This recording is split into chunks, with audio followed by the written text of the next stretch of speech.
Welcome to this technical guide on the Dyson SV12. We are Kelatos Informatica, specialists in technical repair. We collect your device from your doorstep, carry out a free diagnosis, and send you a quote before any repair. No phone calls, no trips to the shop.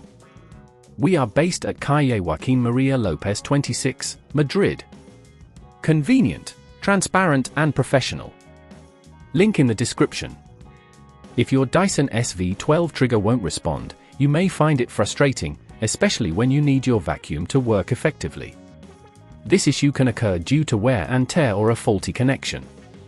If left unattended, it could lead to further damage or a complete loss of functionality.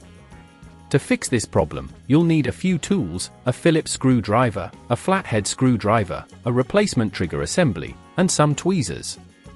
Start by ensuring your Dyson is unplugged from the mains. Using the Phillips screwdriver, carefully remove the screws located on the top of the handle. Make sure to keep these screws in a safe place as you will need them later. Gently pull apart the handle to access the internal components. The trigger mechanism is usually found near the top, and you should be able to see the faulty component. If you need to, refer to the manual for a diagram to help locate it. Once you've found the trigger assembly, carefully disconnect any cables attached to it, taking care not to damage nearby components. If at this point you feel it's getting too tricky, remember that at Kelatos we collect your device from your door and return it fully repaired. Next, use the flathead screwdriver to gently pry the old trigger assembly from its housing. Once it's out, take the new trigger assembly and insert it into the same position, ensuring it fits securely. Reconnect any cables you had previously disconnected, making sure they are snug and not pinched. Now, it's time to reassemble the handle.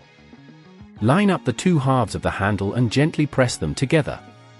Replace the screws you removed earlier, ensuring they are tightened but not overly so, to avoid stripping the screws. Lastly, plug your Dyson back in and test the trigger to check if it responds correctly. If everything works as it should, congratulations! You've successfully repaired your Dyson SV12. To prevent this issue from recurring, make sure to regularly clean the trigger area and avoid forcing the trigger when it feels stuck. Keeping your vacuum in good condition can help prolong its lifespan and ensure it operates smoothly. If you'd rather not risk damaging your device, at Kelatos we collect, repair and deliver back to your door anywhere in the UK. Link in the description.